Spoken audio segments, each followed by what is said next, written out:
In front of me is OnePlus Ace 5 Ultra, and today I would like to show you how you can open apps in pop-up view. Begin by selecting an app you want to use in this view and launching it in the background.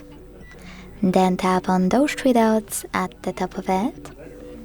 Select floating window in the pop-up and wait. As you can see now, I can use my app in this little window. To move it around, hold those three dots at the top and drag it.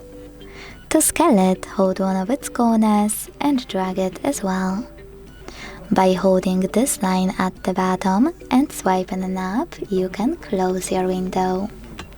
By swiping the same one down, you can use it in full screen view.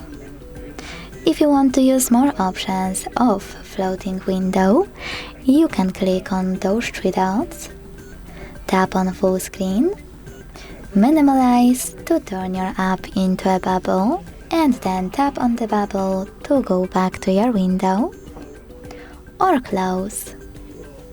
Thanks so much for watching. If you enjoyed this video, leave a like, comment and subscribe. Bye!